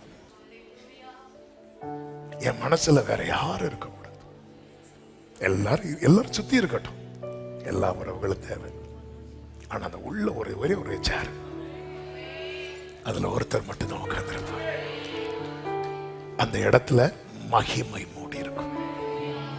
வேதம் சொல்லுகிறது, மகிமையானவைகளுக்கு மேலெல்லாம் காவல் உண்டாயிருக்கும். இதான் நம்ம லைஃப். இப்படி கட்டி எழுப்ப அவர் விரும்புறார். இதுக்கு நம்ம ஒப்பு கொடுக்காததும் கோபத்துல போயிட்டார். இன்னும் ஒரே ஒரு வார்த்தையை சொல்லி ஜெபிக்கிறேன். யாத்திராகமம் 40வது அதிகாரம் 36வது வசனத்துல, ஆசரிப்பு கூடாரம் கட்டி முடிந்ததும் மகிமை வந்து இறங்கும். ஜனங்கள்லாம் வெயிட் பண்ணிட்டு இருப்பாங்க. எதுக்கு தெரியுமா? இந்த மகிமை, இந்த மேகம் எப்பொழுது மேலே, இந்த மேகம் மேல இப்படி எழும்பும் பாருங்க, அந்த கூடாரத்தை விட்டு பயணம் புறப்படுவார்கள். அது போலதான் இந்த கூடாரத்துல இருந்து நாம் தவிக்கிறோம். இஸ்ரவேல் ஜனங்களுக்கெல்லாம் பாளையம் இறங்கும் போது வெயிட் பண்ணுவாங்க, அடுத்து எப்போ இங்க இருந்து இந்த கானானை நோக்கி. அது போலதான் ஒரு நாள்ல இந்த மேகம் எழும்பும். அன்னைக்கு நம்ம பறந்து போவோம். கூடாரவாசிகள் ஆகும் நமக்கிங்கு வீடொன்று நாடென்று சொல்லலாமோ? கைவேலை இல்லாத வீடொன்றை மேலேதான் செய்வேன் என அவங்கதான் ரெடியா இருக்கணும். என் தகப்பனார் ரெடியா இருந்தார், வாங்கிட்டார், போயிட்டார். அடுத்த மேகம் எழும்பும் பாருங்க. அப்படியே அதான் பைபிள் இருக்கு, மேகம் போன்ற எத்தனை திரளான சாட்சிகள் கட்டி எழுப்பி நம்ம லைஃப்ல தெரியணும். எனக்கு என் லைஃப்ல பிராகாரம் இப்படி இருக்கு, பிராகாரமே டேமேஜா இருக்கா இல்ல, இந்த பலிபீடத்தை செப்பரேடுங்க. பிராகாரம் ஓகே, இப்போ வெளியே பார்க்க 4 பேர் அக்செப்ட் பண்ணிட்டாங்க, இவன் ஜெபம் பண்ணா நல்லா தான் இருக்கு, இவன் எல்லாம் ஓகே. பரிசுத்த ஸ்தலம் எப்படி இருக்கு? பர்சனல் பிரேயர் லைஃப் விளக்கு அணைஞ்சலா இருக்கு, அதையும் கொளுத்தியாச்சு. அடுத்து மகா பரிசுத்த ஸ்தலம். சபையே, கர்த்தருடைய வருகை சமீபம். இதற்கு நீங்க அப்படியே ஒப்பு கொடுங்க. கர்த்தர் உங்களை ஆசீர்வதிப்பார். எழுதிருக்கலாமா? Thank you, Jesus.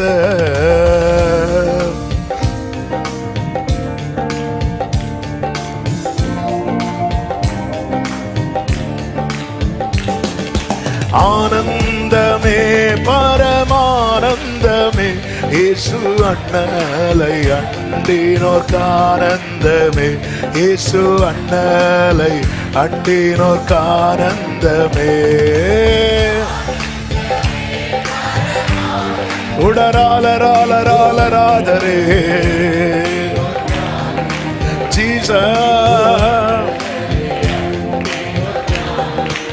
ஆமென். இந்த பூமி ஒரு சொந்தமல்ல என்று இயேசு என்னே சர்மொழித்தனரே.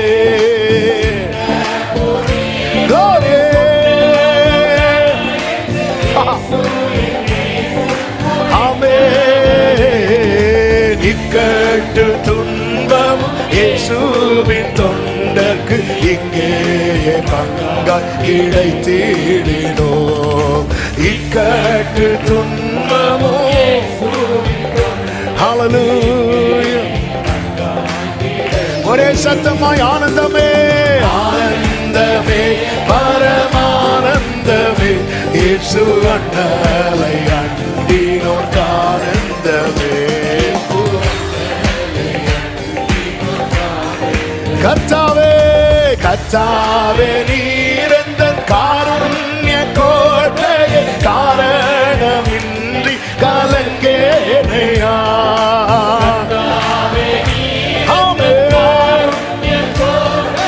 காரணமின்றி கலங்கேனையா.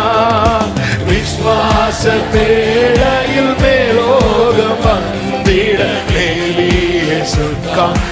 பிடித்திடும். விட்டுறாதீங்கப்பா.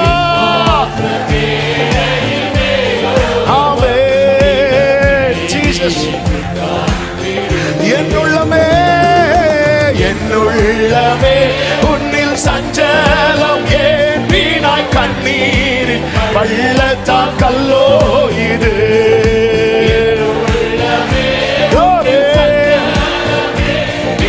கண்ணீரின் பள்ளத்தாக்கல்லோ இது. சீயோன் நகரத்தில் சீக்கிரம் சென்று நான் ஜெயகீதம். ஆமென். சீயோன் நகர் சீக்கிரமாய் இந்த வேதனை எல்லாம் மறந்து கூடாரவாசிகள் கூடாரவாசிகள் ஆகும் நமக்கிங்கு வீடென்றும் நாடென்றும் சொல்லலாமோ.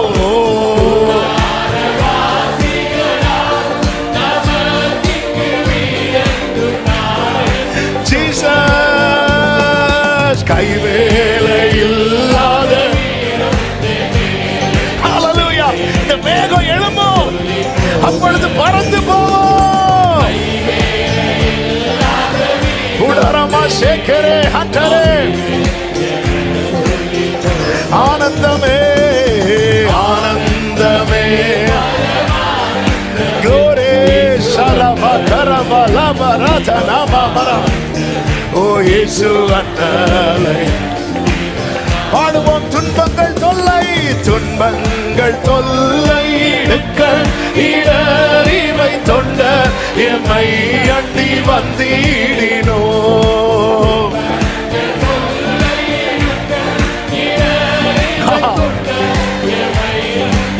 எல்லாரும் பாடுவோமா. சொல்லி முடியாத ஆறுதல் அவர் எல்லா முகத்தில் உள்ள கண்ணீரையும் துடைப்பார். எல்லா முகத்தில் உள்ள எல்லா முகத்தில் உள்ள ஓடரமா சேதரே. ஒரே சத்தமா இயேசுவே இயேசுவே சீக்கிரம் இத்தரை மாறுமன் ஏழை வெகுவாய் கலங்குகிறே. உடனாலே சேதரே. ஆமென். என் நேச தன்முக ஜோதி அதே எல்லாம் இன்பம் தரும் பொருள். ஆமென். glory hallelujah. ஆனந்தமே ஆனந்தமே. glory hallelujah hallelujah hallelujah. இயேசு அண்ணலை ஒரு விஷயம் கூட. கர்த்தாவே நீரந்தன் கர்த்தாவே நீரந்தன் காருண்ய கோட்டையே காரணமின்றி கலங்கேனையா. யார் சொன்னா நீ அனாதை என்று? யார் சொன்னா உனக்கு யாரும் இல்லை என்று? ஓடரபல கரம சந்தனலரே. விஸ்வாச பேழையில் மேலோகம் வந்திட தேவியை சுக்கா பிடித்திடுமே. ஆமென் ஆமென் ஆமென் ஆமென். எல்லாரும் சொல்லுவோம். கூடார வாசிகள் கூடார வாசிகள் ஆகும் நமக்கிங்கு வீடென்று நாடென்று சொல்லலாமோ.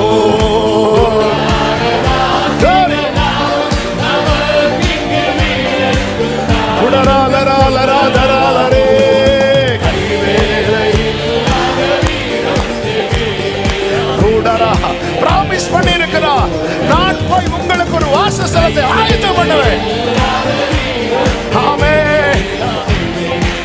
கடைசியா சொல்லுவோம். என்னுள்ளமே என்னுள்ளமே உன்னில் சஞ்சலம் ஏறினாய். இந்த உலக யாத்திரை கண்ணீரின் பள்ளத்தாக்குதான்.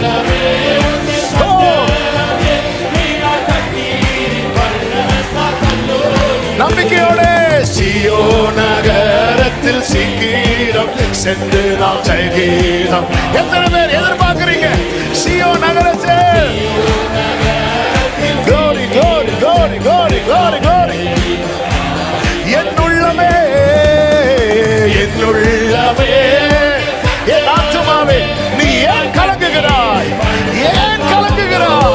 ஏன் கலங்குகிறாய்?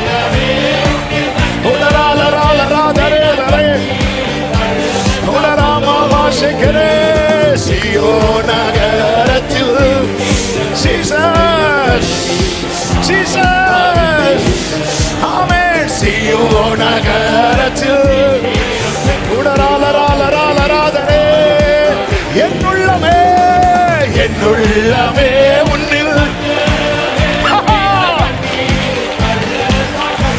ஜீசஸ் என்னுள்ளமே இடராலமகராலர சீயோன்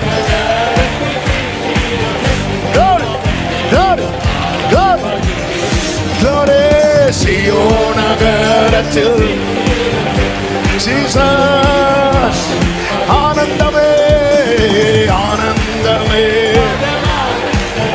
இயேசு அண்ணலை அண்டினோ ஆமென். ஓ ஆனந்தமே ஆனந்தமே ஜீசஸ் ஜீசஸ் இயேசு. நல்ல கரங்களை சாட்டி ஆர்ப்பரிப்போடு கட்டி எழுப்புங்க. உம்முடைய மாளிகையாய், உம்முடைய கூடாரமாய், உம்முடைய ஆலயமாய் ஆவியானவரே எங்களை கட்டி எழுப்புவீராக, எங்களை கட்டி எழுப்புவீராக, எங்களை கட்டி எழுப்புவீராக. ஆமென். ஹalleluya. Oh Jesus. ஆனந்தமே. ரெண்டு கைகளை அப்படியே உயர்த்தி இயேசுவே ஆண்டவரே உம்மேல் இசைவாய் நான் கட்டப்படும், என் குடும்பம் கட்டப்படும். நாங்க குடும்பமா வீட்டு கதவை அடைக்கும் போது நீங்க இருக்கணும்.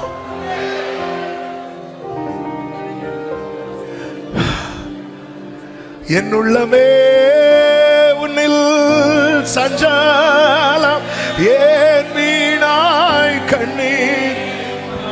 அப்பா சொன்னார்ல, உலகத்தில் உங்களுக்கு உபத்திரம் உண்டு, உலகத்தில் உபத்திரம் உண்டு, ஆனால் திடன் கொள்ளுங்க.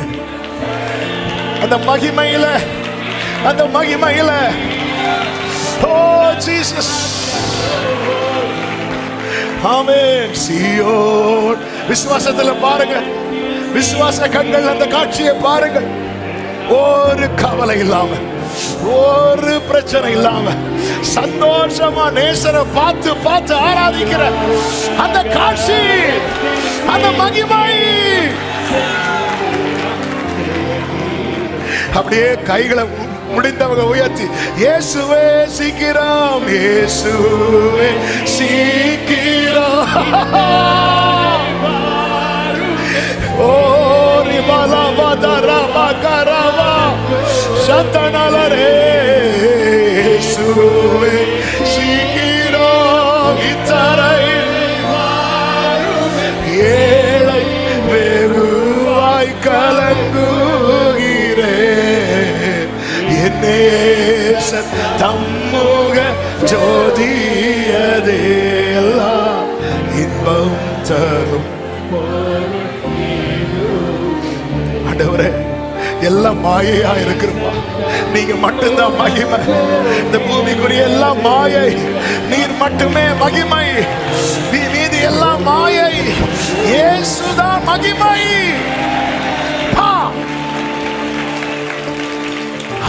கொள்ளும் எங்கள் வெளியரங்க வாழ்க்கையை பார்க்கிறவங்க சொல்லணும், இவர்கள் கிறிஸ்துவினுடையவர். எங்க அந்தரங்க வாழ்க்கையில மேஜை மீது அப்பமும் அந்த குத்து விளக்கும் அது குறையாம எரிந்து கொண்டே போது என்னைக்குமே ஃப்ரெஷ்ஷா இருந்துட்டே இருக்கணும். எங்க மனதுல, எங்க உள்ளான மனுஷன்ல ஒரே ஒரு சிங்காசனம், கிருபாசனம் போடப்பட்டிருக்கணும். அதுல நீங்க மட்டும்தான், நீங்க மட்டும்தான்.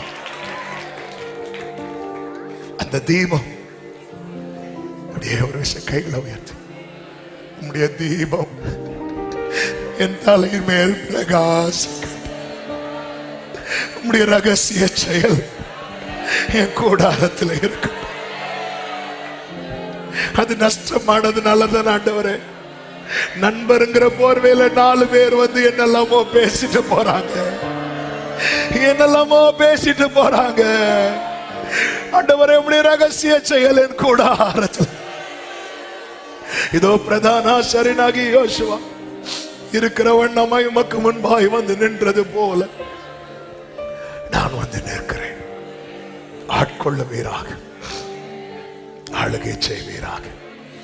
தகப்பனே நன்றி, உடைய திவ்ய பிரசனத்துக்காக ஸ்தோத்திரம். எவ்வளவாய் நேசிக்கிறேன், எங்களோடு பேசினீர், எங்களோடு இடைப்பட்டு. ஆண்டவரே நாங்க வார்த்தையில உணர்றவங்களா இருக்கும், வாதையில உணர்றவங்களா வேண்டாம்ப்பா. ஒவ்வொரு கூடாரத்தை விட்டு வாதை விலகுவதாக, வாதை கூடாரத்தை அணுகாதிருப்பதாக, வார்த்தையினால் கட்டப்படுவதாக. ஒவ்வொருவரையும் முத்திரை போட்டு காத்திருக்கும். வாதை வந்தா 4 பேருக்கு தெரிஞ்சிருமே. வேண்டாம்ப்பா, வேண்டாம்ப்பா. ஆமேனப்பா, ஆமே. பாவங்கள் மூடப்படுவதாக, அக்கிரமங்கள் எண்ணாதிருக்கப்படுவதாக. எங்கள் தகப்பனே இதோ எங்களை தருகிறோம். ஆட்கொள்ளும், ஒவ்வொருவரை ஆசீர்வதியும், கிருபை பெருகட்டும். சமாதானத்தோடு அனுப்பி சாட்சியாய் சாட்சியாய் வெளியெல்லாம் போகும்போது சொல்லணும், இவன் அவருடையவன், இவள் அவருடையவள். எங்க அந்தரங்க வாழ்க்கையில ஆமே என்னைக்கோ வச்சப்போ அது புளிச்சிருக்கு. இல்ல இல்ல, ஃப்ரெஷ்ஷா டெய்லி பைபிளை திறக்கும் போதெல்லாம் நீ ரேமாதான். பைபிளை நீங்க ஓபன் பண்ணும் போதெல்லாம் ரேமாதான். கிருபை உண்டாகும். அந்த அந்த ஜெப தீபம் எரிஞ்சிட்டே இருக்கும். ஆண்டவரே எங்க தீபம் அடைஞ்சாலும் எங்க கூடாரத்துல ஜெப தீபம் எரிஞ்சிட்டே இருக்கும், எரிஞ்சிட்டே இருக்கணும். கர்த்தருடைய வருகை மட்டும் அது எரிஞ்சிட்டே இருக்கணும். அந்த மகா பரிசுத்த ஸ்தலத்துல ஆமென். எங்க வாழ்க்கையில எப்பொழுதும் ஒருவருக்கே ஸ்தானம். ஹல்லேலூயா. ஆளுகை செய்யும், ஆசீர்வதியும், எல்லா மகிமை கனம் உமக்கே செலுத்துகிறோம். இரட்சகர் இயேசுவின் நாமத்தில் பிதாவே ஆமென். என் ஆத்துமாவே கர்த்தரை ஸ்தோத்திரி, என் ஆத்துமாவே கர்த்தரை ஸ்தோத்திரி. கர்த்தர் செய்த சகல உபகாரங்களை மறவாதே.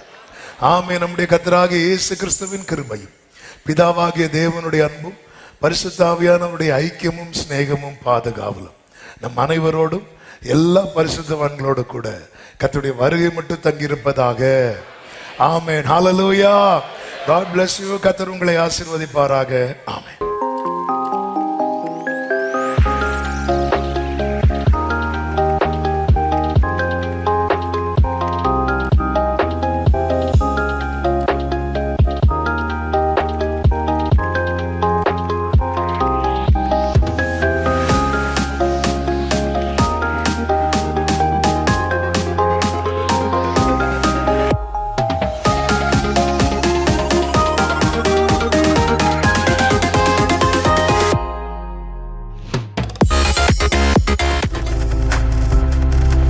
நீங்கள் பார்த்து கொண்டிருப்பது உங்கள் ஜாய் டிவி. உங்கள் துக்கம் சந்தோஷமாய் மாறும்.